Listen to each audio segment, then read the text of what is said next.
Hey there, welcome to the Reinsurance Podcast, the place where we dive into all things reinsurance, the coolest part of insurance. We're your hosts, Jerad and Ben, a couple of ex-practitioners who loved the industry so much we founded Supercede to tackle some of its biggest headaches. And we're here to share our insights and stories with expert guests as we uncover what's really going on in the industry. Welcome, everybody, to another episode of the Insurance Podcast. Jerad gets to do the recorded intro now, so I'm doing my own one. But delighted to have a special guest with us today. We have Rebecca Mason, who is head of Wordings at MS Amlin. Welcome to the show. Good afternoon. Thanks for joining us. And we've been excited to do an episode on wordings today with an expert, because it's something that is very close to my heart. Listeners might not know, but I did do the certificate in contract wording as part of my CII exams. I'm very impressed. It was a delight, and I've almost forgotten all of it, I'm ashamed to say. But I remember it being one of my most fun modules, commercial insurance contract wording, for those of us who love But API fret not, modules. Ben. We have an expert now. We're going to dive right into it. I will be asking questions later. Yeah, exactly. There'll be a test at the end. Please don't turn this into a quiz format, because that will fail horribly. But how did you get into the industry, maybe full stop, but then specifically did you get drawn towards the wordings part of this industry? It was by accident, which, to be fair, most people fall into insurance by accident. My education is in English and drama. And, when I finished my studies, I needed a job. Yeah. So I found a job for a wordings clerk, I think it was the title back then, for a broker. I thought, okay, that'll do. That'll keep me busy until Spielberg comes calling. Yeah. And I'm still waiting for that call. Any day now. It's imminent now, yeah. So I ended up working for a broker in the late 80s. That broker obviously no longer exists, like many others now. And I suppose I wasn't driven enough to pursue a career in the arts. I think you have to be really, really dedicated and prepared to sleep on floors and in squats and things like that. And I really wasn't. I'm a music degree next to you, so yeah, can very much relate. Yeah, so I very, very much wasn't driven enough to do that. And I then, got a house and had a family and things like that. So it was a solid, stable income in a solid, stable industry. So it's just pure dumb luck that I ended up in a role that suited my skill set. It was a language-based role, so I can write, I can draft contracts. So it was kind of a synergy between the two. Yeah. And I've been doing it ever since. I never wanted to go into underwriting or broking. I didn't have that kind of trading mentality or skill set that those roles require. But I like to think that I can string a sentence together on a contract and pull that all together. Yeah. So that's my skill set. Yeah. That's what I do. And it's the most interesting part, because this is the thing that makes the industry work, right? And absolutely. When we looked at innovation efforts back, it's maybe a handful of years ago, when you're looking at blockchain and all these things, and there was all this talk around we should just make these automatic contracts where things happen and claims get paid. It's the reason we can't do that is the contracts are actually so complex, and the understanding of what is it intending to do in all these various scenarios, and the first and the second event and all the more you dig into it, you're there's a lot of thinking and thought around what we're trying to achieve with a contract. Absolutely. It's sort of very central to how the industry operates. Yeah, absolutely. The legal industry has made a fortune out of those very concepts that you talk about. And we have to think in those terms. How does this work? What is this actually intending to do? What are we actually trying to deliver here in terms of a product, so that when a claim does hit, everybody knows what the outcome will be. Yeah. We've had the whole COVID BI thing where people are kind of thinking, well, we know what we think it was supposed to do, but actually the Court of Appeal And the Supreme Court ultimately decided in certain cases that no, that's not what you've actually written. Yeah. What you've actually written is something completely different. Yeah. Does it normally take some kind of big event to get certain bits of wordings tightened up to be more precise? Or what have you seen have been some of the other major changes to wordings over your career? The obvious one is 9/11. Yeah. Yeah. That changed so many things in the wordings world, and the whole market's approach to wordings convulsed effectively after that event. People know that the primary policy for Silverstein properties, the insured for WTC, wasn't approved or signed off at the time of the event. So all the litigation was based on a draft. Yeah. Well, that's my understanding anyway.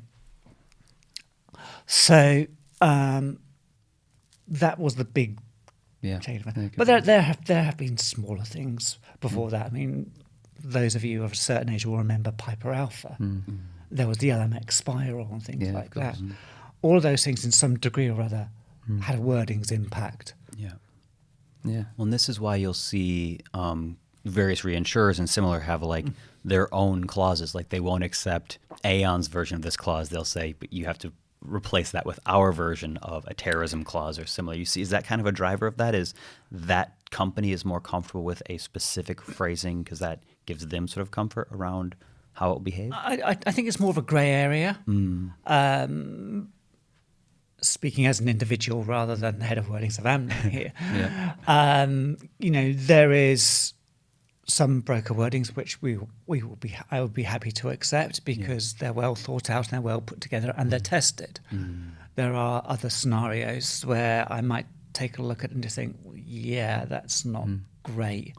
We need to have something stronger here. There is challenges here, there, and everywhere. I've noticed over the 30-odd years that I've been in the market, there has been a change in the dynamic between the broker and the underwriter. When I first started in this business back in the late 80s, early 90s, the underwriter was king. What the underwriter said went, basically. There's been a shift in the balance of power. I've noticed it the last few years that, the broker is now in a position to ask for more and get it, even with the recent hard market cycle that we've enjoyed. There's always been that kind of broker dominant position, which came as a surprise to me. I didn't see that coming, and I've always believed that we're the ultimate risk taker. It's our money, so it's down to us to protect that capital. So there's consumer duty and regulation around how we interact with our customer now. So the Wild West that existed when I joined the market all those years ago has been tempered to the better.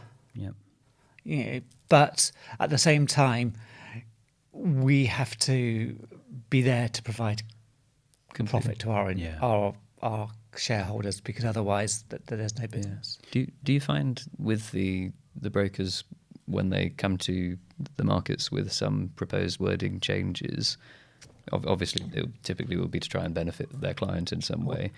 At a high level, does that tend to be specific inclusions of things or making something vaguer? Like, what sort of approaches do you see? I tend to see a shopping list. We want to give this cover, this cover, this cover, because we want to be able to tell our insured that we've got you this, that, and the other.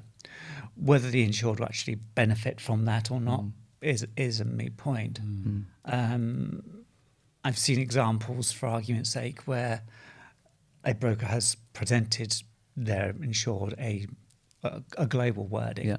It's a domestic policy. Why do you need all the global bits and pieces going on there? It's wholly irrelevant.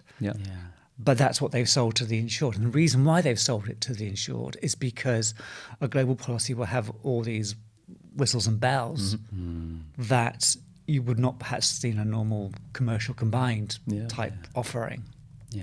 How closely will the wordings team work alongside like an actuarial team or a pricing team? Because as you say, like they want to include this to sell it to the client, but in adding that additional sort of intention of cover also increases potentially the exposure you're adding. So how much does that relationship have if you want to add something a bit more?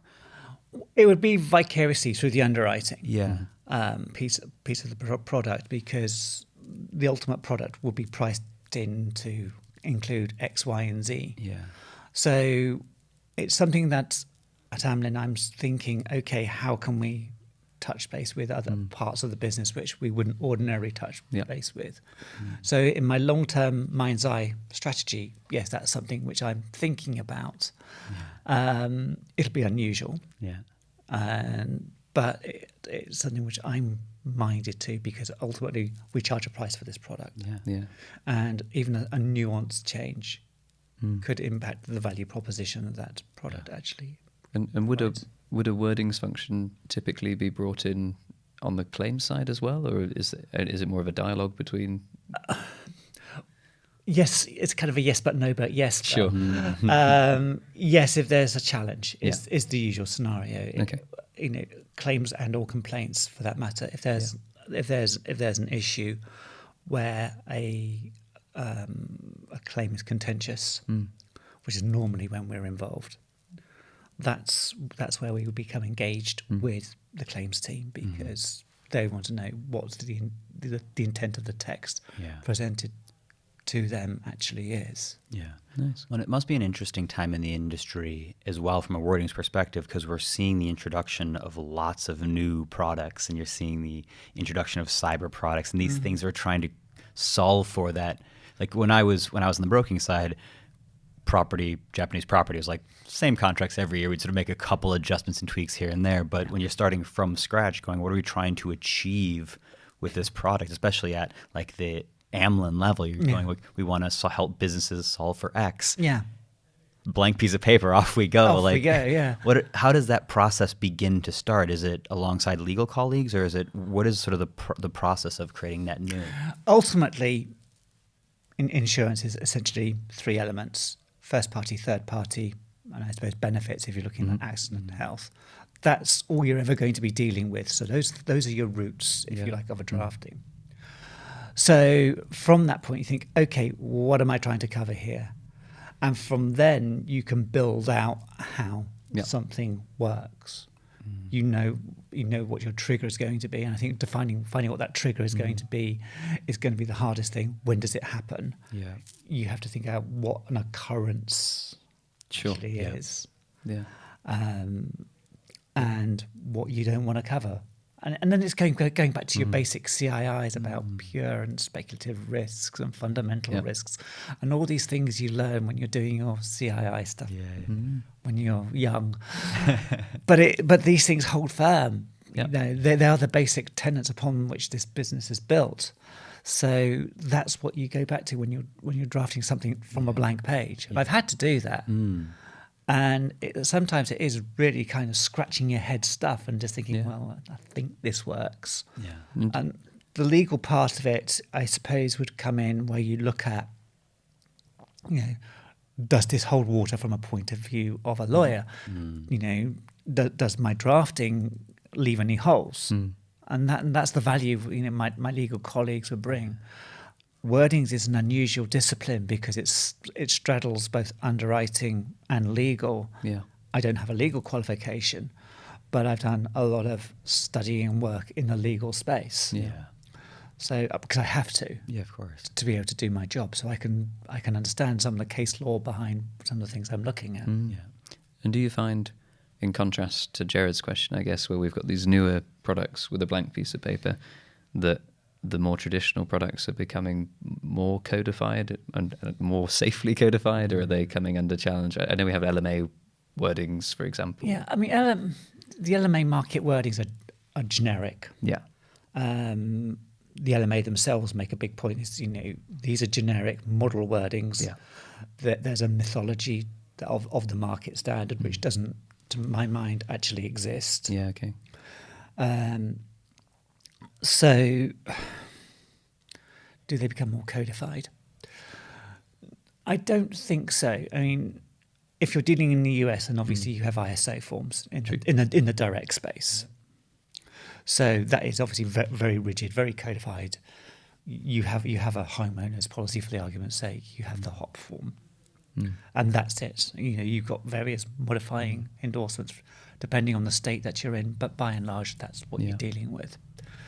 Elsewhere in the world, there's less standardization. Yeah. And the wordings that I'm using now, in some places, are similar to what I used 30 odd years ago. Yeah. You can see the route, if you like. You can see certain bits of drafting which have kind of come all the way through. I mean, it wasn't so long ago that there was a marine form that still talked about touching the perils and adventures of the seas, which is beautiful language, but not exactly consumer duty friendly. No. I remember when we had in some of ours, this is only 8 years ago or so, there was still wording around like how you'd submit claims via fax or telex or something. That's still. We could probably pull out telex now. I feel like it's not super common to telex, but these things sort of have a way of hanging on. They just hang in there because nobody thinks to challenge it, to change it. It's a claims notification clause. Yeah. It's a claims notification clause. Just plop it in there. Just plop it in there. So. Yeah. What do you see about, I think there's been a lot of talk around, when we talk about technology and the future of the industry, wordings has come into this a lot. People have talked about programmatic wordings or ways to like digitize. Like, what do you see is what's possible there, and where do you see challenges with the industry, like in being able to deliver something like that's a programmatic, if you will? There are a lot of tools out there which we can use as developers, for want of a better term, to use an IT term for wordings. And I think the next generation of wordings people will be wordings developers rather than analysts, drafters, reviewers. Yeah. And we'll be designing things that will work in an electronic environment, so that when you see a definition, you'll get a bubble popping up saying, well, this means this, that, and the other. As a drafter, there's also the dawn of AI and the impact what that will have on my role. There's certainly machine learning software already out there, which from what I've heard and seen will make our jobs a lot easier and enable us to focus upon what we're actually meant to be doing, which is actually the human side of things. Because it's a language thing, I don't think you'll ever be able to replace this role, because you need the human touch. Yeah. So there's more context in some ways than just stringing a sentence together. There's more context. There's always going to be more context. But the way the product is delivered to the insured, to the client, will be different. We're already seeing that basically when we buy our own motor and home and travel insurance. You don't get a thing sent to you in the post now. You pay your premium and plop, it lands in your inbox basically, or there's a link to it. Yeah. Well, I think one of the things that a few years ago Lemonade did really interestingly was they sort of introduced for like renters insurance. It wasn't nearly as complicated as reinsurance contracts or big commercial contracts, but a very intentional like simplification of the wording. So it was readable from someone with a relatively moderate level of education versus the historical ones. When I had my car insurance in the States, it's like 45 pages of like legalese that I can't even understand. So are you seeing some of that transition as well on the commercial side with an aim to clarify and simplify the wordings? Certainly not in the Lloyd's Amlin world at the moment. Yeah. Maybe in the SME space, which we're not in. Yeah. It may be, but I don't think the technology is there. I saw that Lemonade product, and I wasn't enormously convinced by it. Yeah. So I just thought, well, I'm not sure whether. I think as an insurer, it may have holes in it, which we could have challenges with. Yeah, and there's this sort of Chesterton's fence model where it's like the wording is complex for these reasons because it needs to make it very clear how this will operate in certain circumstances. Yeah. And whilst we'd like it to be super simple, like that simplicity also erodes like the understanding of how it should respond in certain scenarios. I think you can have the best of both worlds. Yeah. I think the real skill in this job in the 21st century is being able to communicate those complex concepts in a way that's, the average person on the street can understand. Yeah. It's not. It requires a certain affinity with language to be able to pull that off. Yeah. And I see a lot of stuff which is still written in kind of pseudo legalese. Yeah. And the word hereon, I just think, why are you using this? Yeah. So people having too much fun, maybe. Well, they're trying too hard, I think, would probably be a better description. Yeah. But I think that that's the way forward. Mm-hmm. In my previous role, I developed a DUA contract, which I designed, A, to be incredibly robust, and B, that it was understandable to anybody who could have a reasonable reading age, basically. So it ticked both boxes. We had the protection for the business, but at the same time, it was reasonably understandable. Yeah. Anybody picking that contract up could understand what the intention was behind most of the clauses in there. Yeah, some of it, because of the nature of the deals that we were doing, had to be quite detailed. But you try and avoid using polysyllabic words. Yeah. And jargon where possible. Yeah. I wondered if we could touch on some of the more notorious or like classic clauses that pop up in the market. I remember you've got like joint and several liability. Joint and several liability. 333.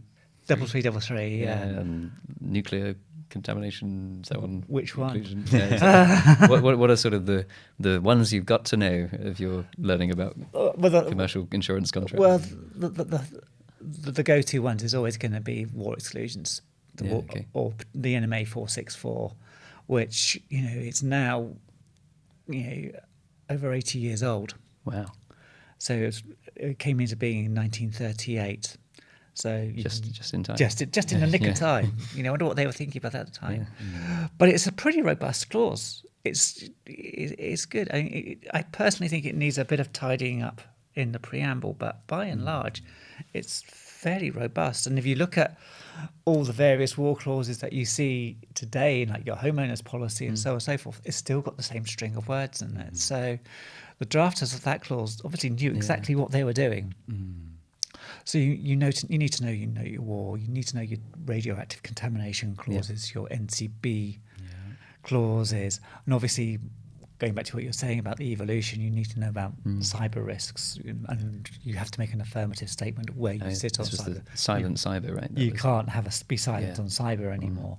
So I was looking at an A&H policy last week, and it's got a cyber exclusion in there, and I sat there scratching my head thinking, okay, how are you going to lose a limb through a cyber event? Yeah, I'm sure there must be some way, and it will happen sooner or later. But I'm trying to figure that one out. Yeah, you have to wonder some sort of robot accident of some kind. Well, that's what I was thinking. Some robot machine with a blade on it. Yeah. You press a button or something, or it gets hacked and attacks you.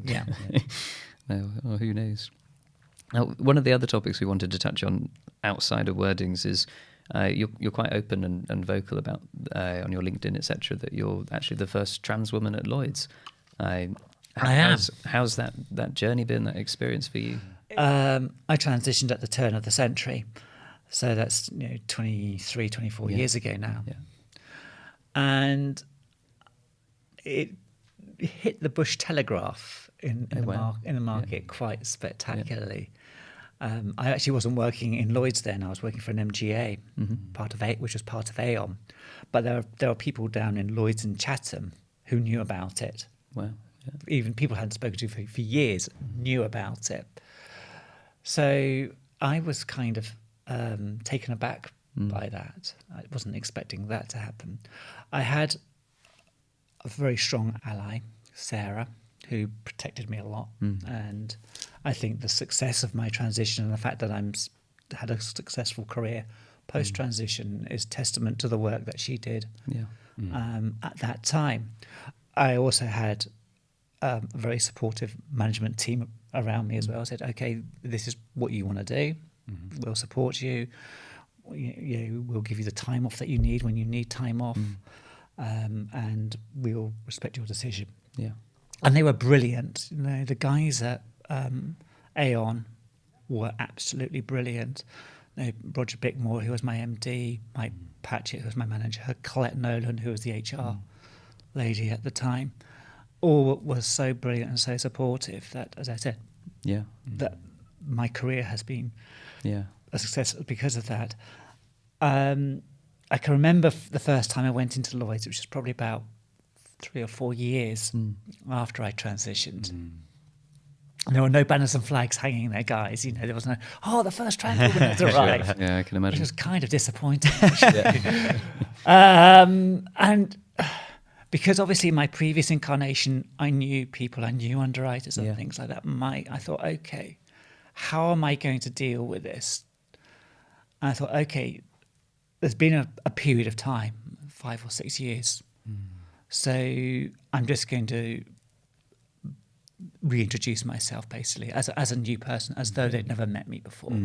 If they draw the dots, then they draw the dots. If they don't draw the dots, they didn't draw the dots. So, and all my business interactions were fine basically. Good. That's not to say it was a pleasure cruise. Yeah. To quote Freddie Mercury. I'm aware that there were individuals who thought it was fun, who thought it was okay to point and laugh.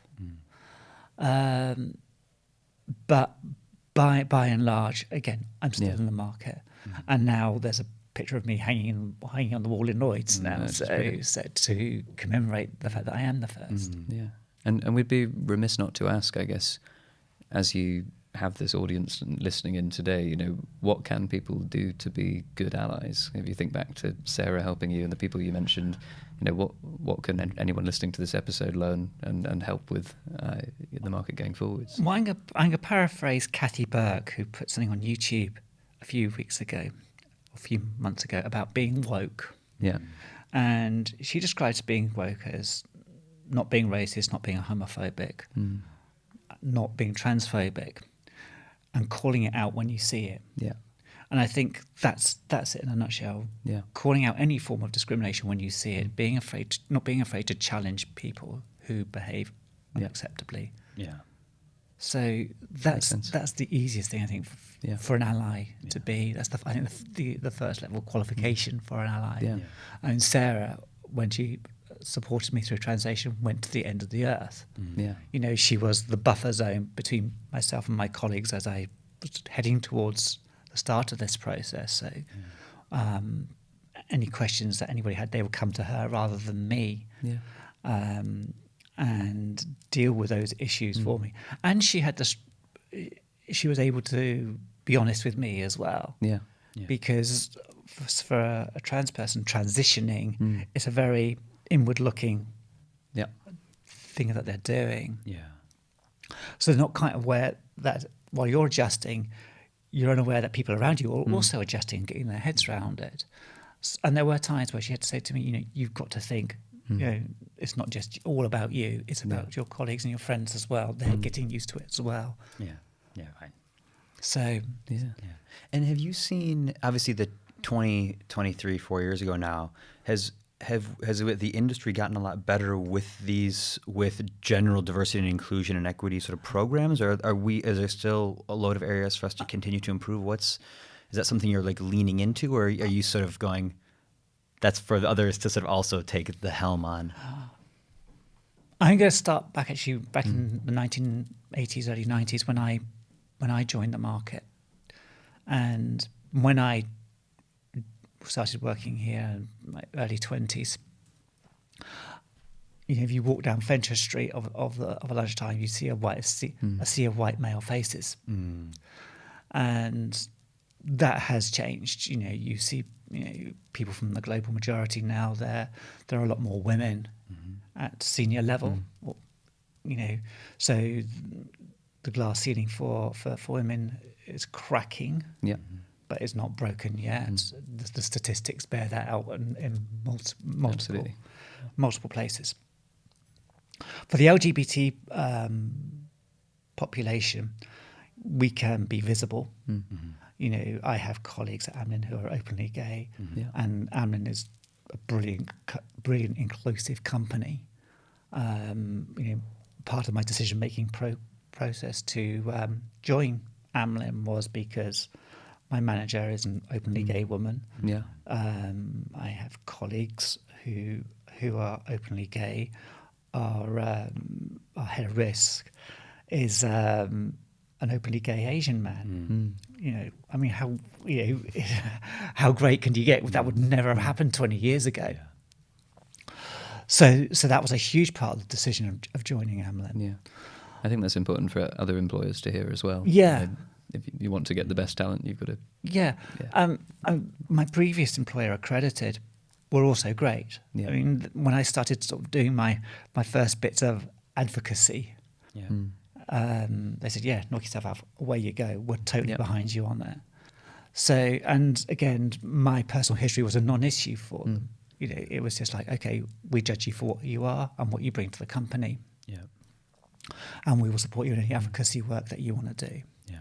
Well, it kind of goes back to the point on how to be a good ally. Like, most of the organizations in our industry are quite good, and they have quite inclusive policies and things.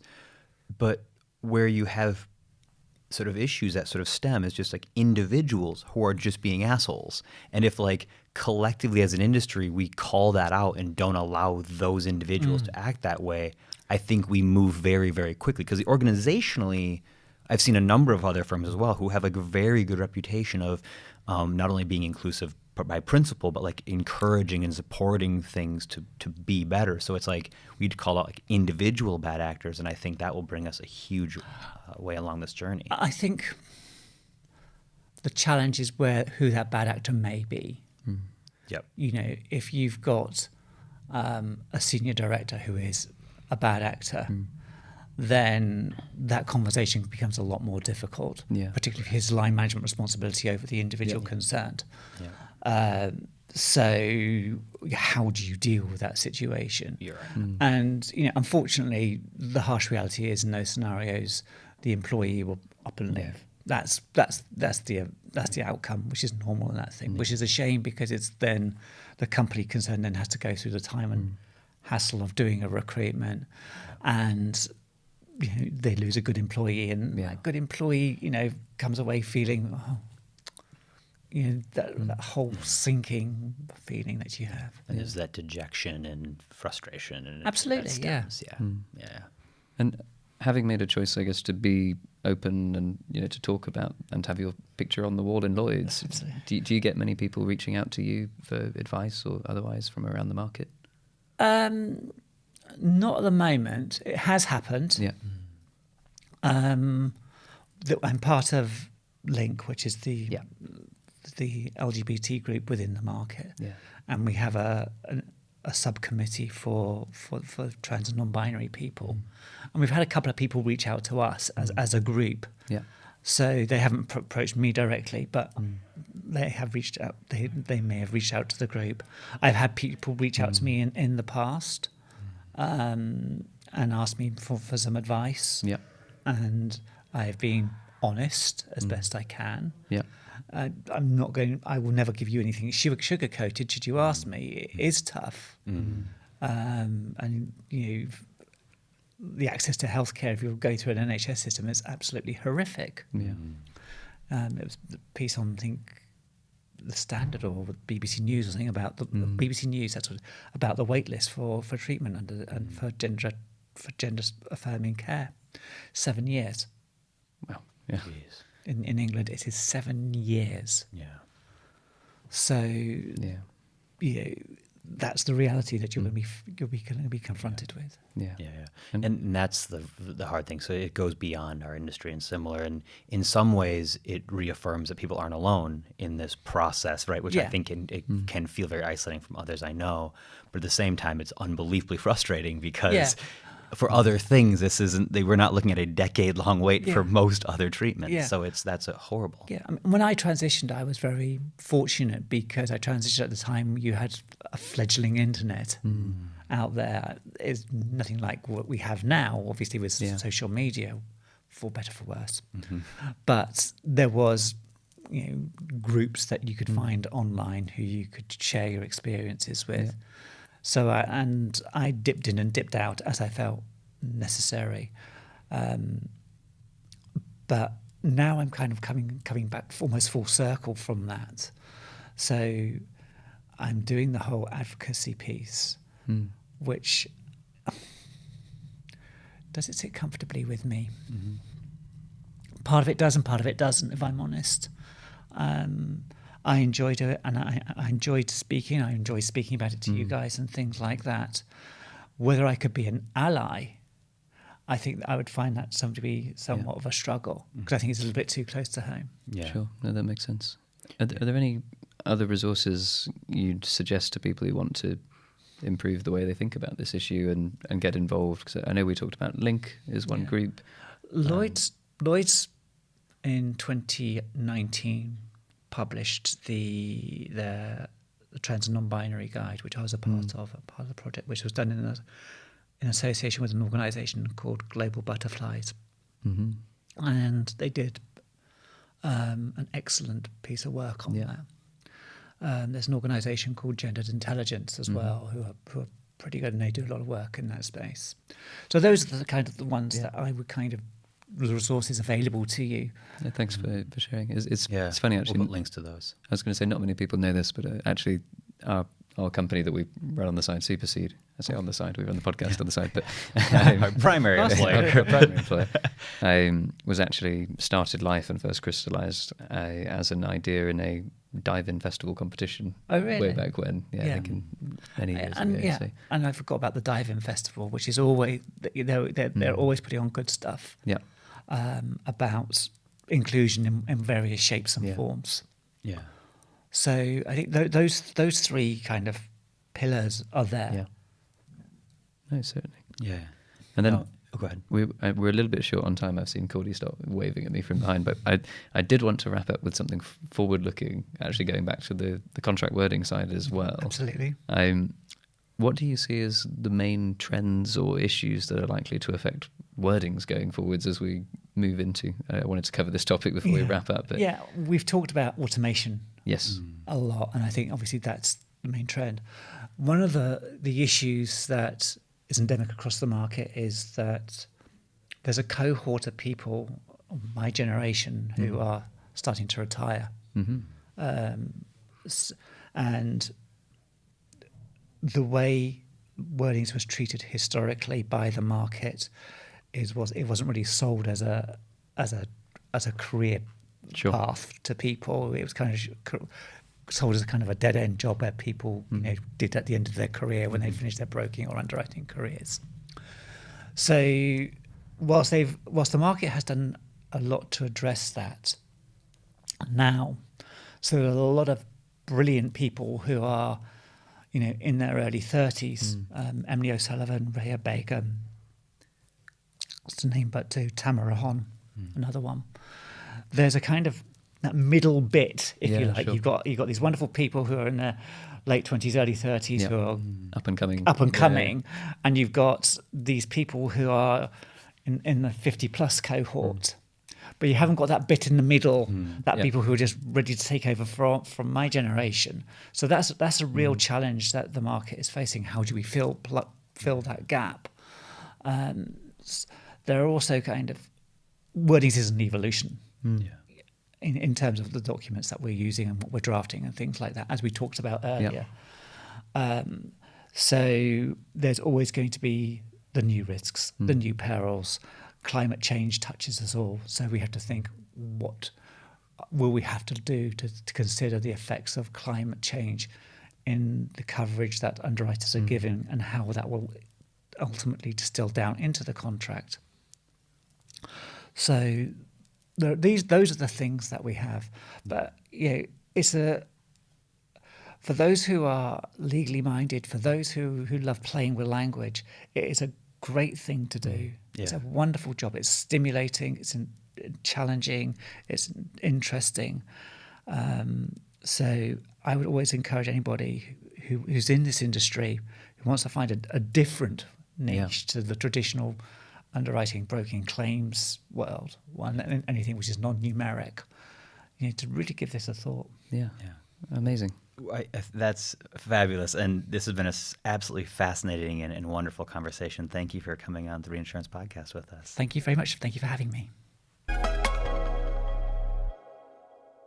Thanks for tuning in to the Reinsurance Podcast. If you enjoyed our show, don't forget to subscribe wherever you get your podcasts and leave us a review to let us know how we're doing, preferably 5 stars. For more insights and updates, follow us on LinkedIn.